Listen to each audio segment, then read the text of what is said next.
Call this meeting of the Common Council to order. Pledge allegiance. I pledge Allegiance to the flag of the United States of America and to the republic for which it stands, one nation under God, indivisible, with liberty and justice for all. Dear Father God, thank you for the opportunity for us to be here to serve this evening. We ask that you be in our hearts and our minds as we make decisions to benefit this great city. For these things we ask in your name. Thank you. Amen.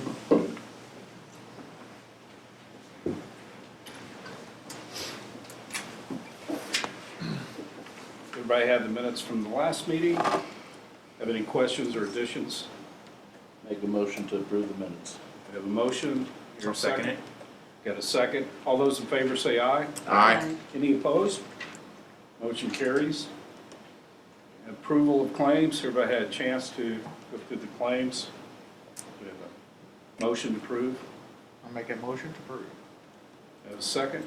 I'll second. All those in favor? Aye. Any opposed? Motion carries. Rachel Steckler couldn't be here this evening, but you should have a letter of support from her for the request for revolving loan from the Huntingburg Grind and Tea Company, operating as Joe Brothers LLC. Reading the letter, I will say just personally that Huntingburg Grind and Coffee Company, they've been, the two owners have been very involved in the community over the past several months. In fact, one of them has taken over ahead of the merchants. They've done a great job down there. If you've not been there, the business has been great.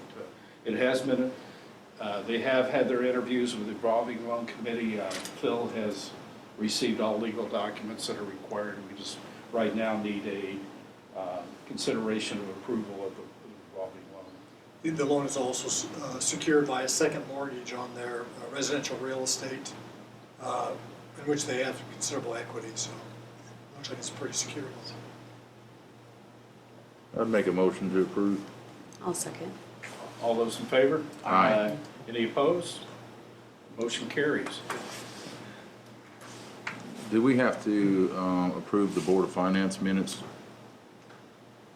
Yeah, was that not included in the motion? I wasn't listening. No, I just made a motion to approve the minutes. Okay, you should approve. The minutes of the council meeting, I think, were Yeah, you should approved. approve those as well. Make a motion to approve the minutes of Board of Finance.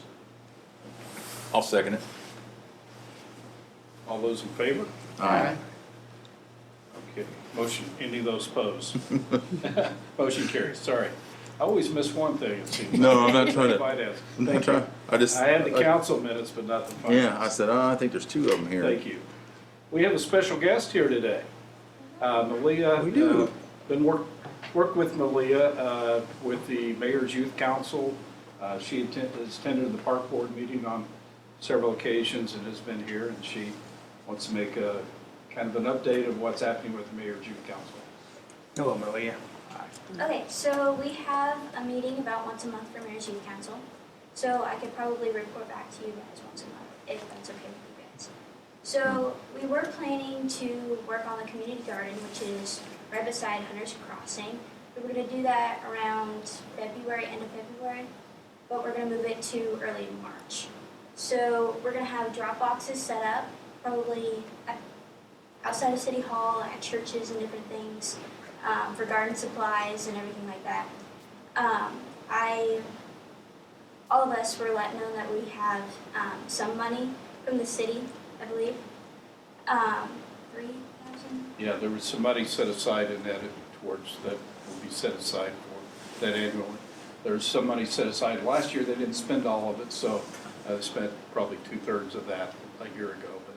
But that's been a tradition that allowed them to have $3,000 towards a project. Okay. And then some of us will hopefully get together and we'll start on a budget. It's not going to be exact, but we'll get like the general idea, and especially on what we need for this project. We asked about a bake sale. There's the eclipse coming up, and I'm sure all of you know about that. I don't know who exactly we're going to talk to about that. I'm sure Ruthie's got that covered, Rich is our president. So we'll probably have a bake sale at the airport, not sure about that. If not, we'll have it at the school early of April. And then Ruthie, our president, like I said again, she has an email drafted to get kind of like the concrete blocks for this project.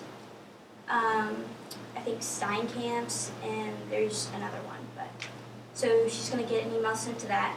And then we're gonna ask the city if they can level the ground near that area, so we can start building. So that's all I have for you, so. What are you building? We're gonna build, little like gardens right by, Hunter's Crossing. Right, you're talking about the raised beds? Yeah, there'll Yes. be 8 raised beds. Okay. Yes. About a 50 by 50 area there. Are they going to be flower gardens or vegetable gardens or combination? I think it's gonna be a combination. Okay. We haven't really said too much on that. You guys asking for seeds and donations of money or tools, Yes. I assume? I think we're asking a little bit of all of it, Okay. mostly garden tools right now. Because I know a lot of the kids in there has like families with gardens and they know how to get all that, so. Okay. Part of the process is developing a needs list and getting that marketed. We've offered as a city to utilize our social media as well as putting together a budget for the project and where the money's going to be spent. And they're going to try to buy as much locally as they can versus leaving the city of Huntingburg with the Good. purchases. So is the garden gonna be, how is the garden gonna be utilized, or who is gonna utilize the garden? So we talked about a couple different things about that. We don't know if we'll have like people buy like a slot in it, or if we'll just have like anyone who wants to show up, plant different flowers or vegetable gardens or whatever. I know Ruthie has that like all set up in a document, so I'm a freshman, so I just walked into all this. Good. So, yeah. It's a good start. Okay. Thank you. Yeah, there's a process to reserve a spot, I think, in that area. I don't know what that is, but we'll work through it. Thank you very much. It usually comes with a donation. Anything from our city attorney? Just maybe a little bit of a heads up. Fire Chief Hind told me that we need to take a look at our fire department ordinance. It provides for the appointment of a chief and 2 assistants by the mayor. For a number of years now, we've only had 1 assistant, and he feels that we don't need 2 assistants. In addition to the assistants, the fire chief has been appointing various other subordinate officers, but that's not provided for in the ordinance. So he's going to take before the Board of Public Works for their consideration and recommendation to you an ordinance that would structure the fire department with a chief and 1 assistant appointed by the mayor, and then such subordinate officers as the chief determines necessary to be appointed by him, such as captains and lieutenants, and they all have functions under their code of operating procedures. But I just thought I'd give you a heads up in case you want to have some questions. You can ask Don about that. Because that's something they don't, I mean, do you have to make an ordinance to go down to 1 assistant, or could it's not fill a position? Well, it just says it shall have 2 assistants I right would now. say, yeah, right now it's written as 2 assistants, Yeah. and since I retired, he's only having So one. He it's said he mandatory to have wouldn't 2 go back it's to written up? 2. That's what I was asking, is it mandatory to have it if it's written up that way? Well, it's just vacant, and it doesn't, in addition to that, it doesn't provide for subordinate officers, which he feels like he needs. Okay. to We have. wanna- So he just wants to update it and get it consistent with what we're doing. All right. Probably needs to be more in line with what's actually, we're actually utilizing. The ordinance is probably written and added many years ago. Yeah, he's restructured the department with a lot of different department heads and lieutenants and captains and that type of thing. He wants to include that in his, which makes perfect sense. Sure. Chief Heim has developed is working on other standard operating procedures, utilizing those titles, and so that there's a direct report Right. for people And this and is, responsibility of each person. And I think this will help it structure better. Right. well, part of this change is because we've moved from we've moved to a full-time Yeah. Right, instead of, and then we had a part-time, voluntary, or whatever it was Yes. before, so. that's exactly right. There's more time spent on it, and it's more time to organize it, so. It certainly was a good move to go to a full-time chief, I can tell you that. It's, Yeah. Councilman Kissling could probably attest to that. It's a lot of work. Yes. It's a lot of work. Anything else? Not for me. Okay, clerk treasurer, Thomas Stippel. Yeah, annually we look at the accounts receivable that are over a year old and that have had no activity, and we end up writing them off. So what you have in front of you here is 23's utility write-offs, and they amount to $10,930.58. That's about 0.05% of our sales, so it's actually pretty good. But now, some of these are wastewater, and those are recouped by the property owners, is that correct? If they didn't die, or if there could be issues where we didn't get the information in time, Okay. but they're still being actively collected, Okay. again, unless they're dead. Yeah, 3 of those 5 were deceased, by the way, of the wastewater. Oh, wow. This also is subject to the program with the Indiana Department of Revenue. Yeah, I mean, they're all on there, all these people are on there still, and then also all the past Right, ones over the that years. were not. I know what we did. had not Writing been this collected. off does not relieve them of their duties to pay. No. So, And No, it cleans our Phil books is, up. Also works with that as It, well. it just takes it off our books as an asset. It's no longer, it can no longer be an asset if it's not been, there's been no activity for more than a year. But it doesn't mean we don't stop trying to collect. Right. We use Trex, and we use, where we can, where it makes sense, we would also file small claims against them. But many of these people, we have no forwarding address for. Trex is very effective because we have social security numbers, and that gets tied to any refund that they may get on their state income taxes. So the Department of Revenue is able to locate them with that. Does, as a matter of trivia, on this write-offs for previous years, 22, 21, 2019, if Trex collects, does that get edited or changed, or is that just what we? This is history, this is just straight historical, what I reported last year. What we reported and what we did, but it Yeah, doesn't. So we may have recovered some of that 19,000 from 22. Right. Trex. We may have, it's not And reflected on I this. think I've previously given you that Trex We've seen that. 5-year, and it had spiked up, and now it's kind of gone down because we've collected all. The outstanding we could. The low-hanging fruit, I guess. Yeah, the easy stuff. Is it a HIPAA rule, or can we get the addresses of these taxes? I mean, can Deb supply us with an address of these locations? As usually, information like that for utility customers is confidential, but Okay. I don't know about that. You talking about you as utility board? Yes, Yes. I don't know, Phil, what do you? We're city employees too. that's why I was asking, is it a HIPAA rule, or? Yeah, we're not allowed to divulge street addresses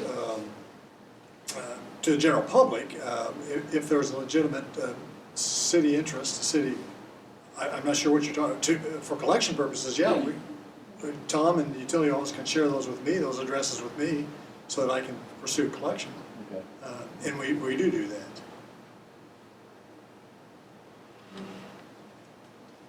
But in many of these cases, the ones you have there, 41 of them were renters for whom we have no forwarding addresses. Right, they just drop off. I know we talk about this every year, but that, if you're drawing a graph, that's where the problem is. It's renters. And so what can be done to address that particular group of people to make it easier to collect? Like, I know I've suggested in the past, but just along this line of thinking, if the property owner were responsible, they would charge a bigger deposit. They wouldn't let that happen on a regular basis. And I get that there's a state law, I think, that says that you can't do that. But what else can we do on the front end to be able to find people? You know, if the state of Indiana can find them when they file a tax return, then we ought to be able to track them down too. But that Tom, seems to be you get the, addresses, don't you, when the state gets a hit on one of these, we do get their addresses at that point.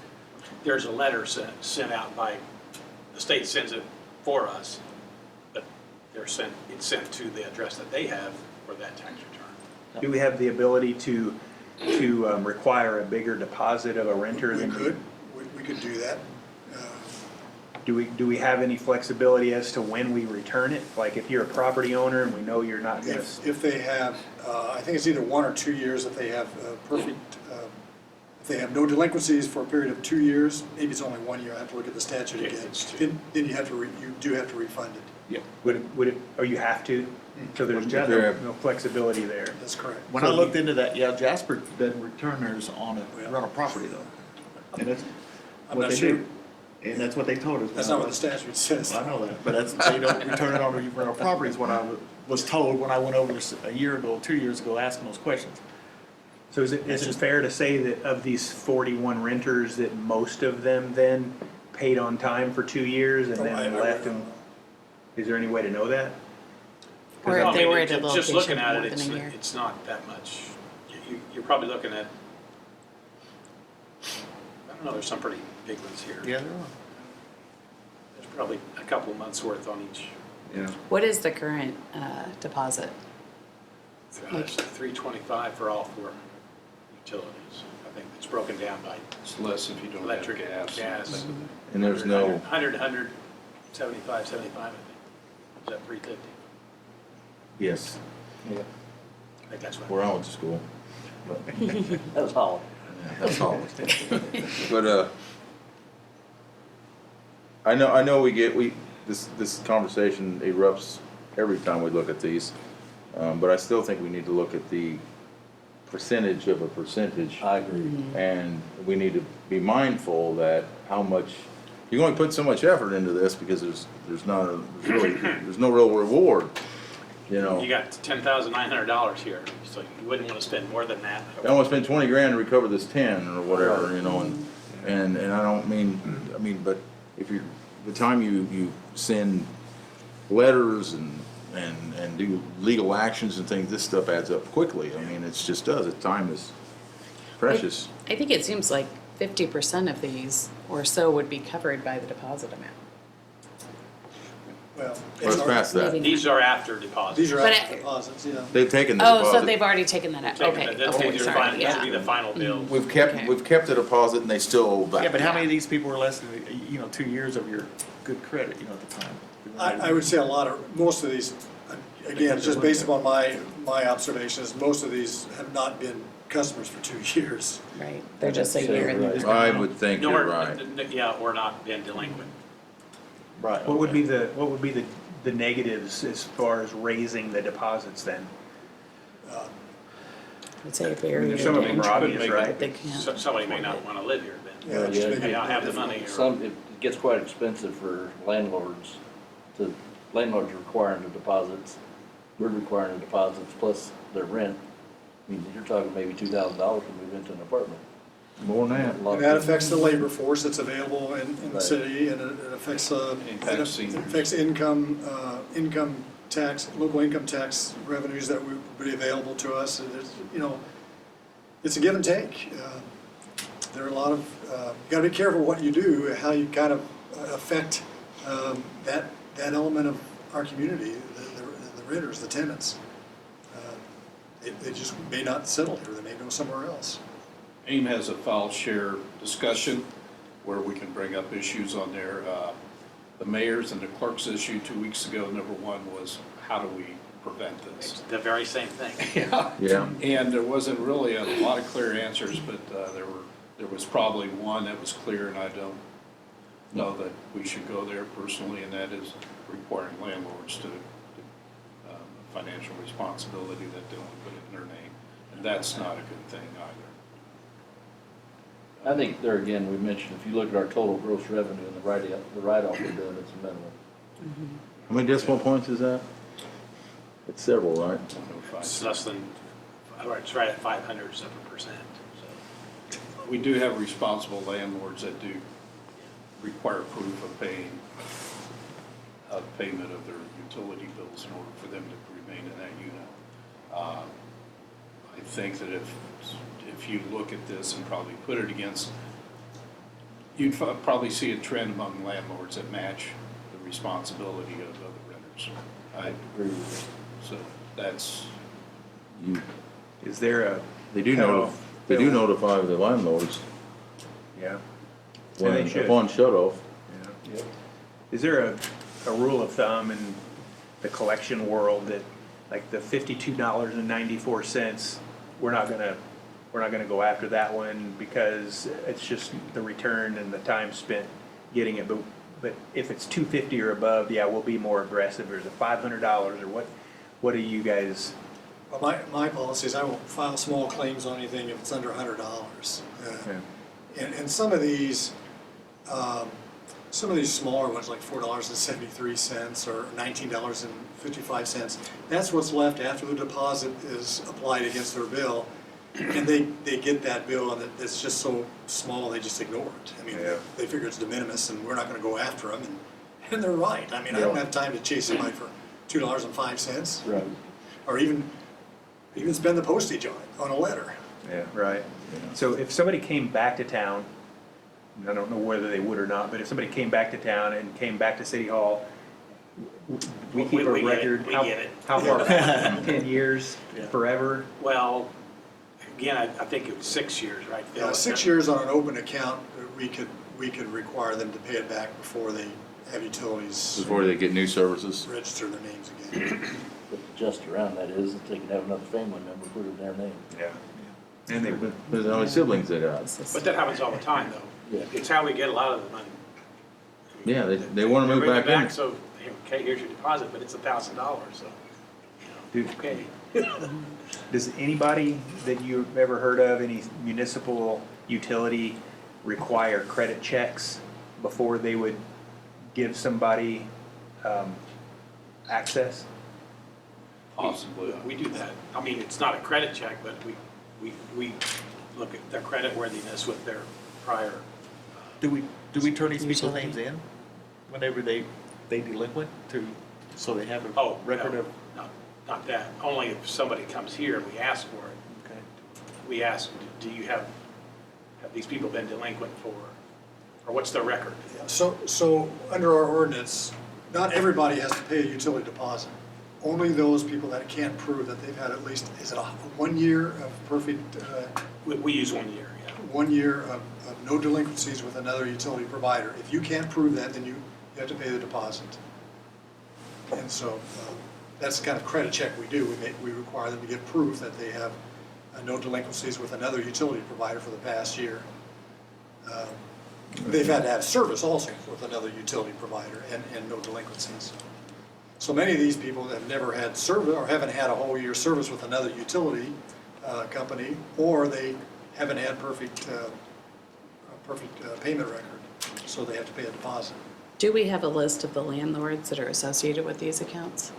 I mean, is it like the same, or is there a pattern to that too? Yeah, the addresses. I think that's why I was asking about the address. Yeah. Nobody wants to Well, talk because I about think that. maybe, oh, okay. There may be some correlation. Yeah, but that's it. That's a good working, that's a good way to say it. Yeah. Okay. So I think in the past, I think you just So we need a approve motion, it, or, need a motion to Yeah. approve the write-off. I'll make a motion to approve the write-off Tom suggested. You have a second? I'll second it. All those in favor? Aye. Any opposed? Motion carries. Any other council items? We have our citizens' items already. Thank you, Malia. We appreciate that. Then I'll entertain the motion to adjourn. Motion to adjourn. I'll second it. All those in favor? Aye. Any opposed? Motion carries. Meeting's adjourned. Thank you. 5:54. Thank you. Go online.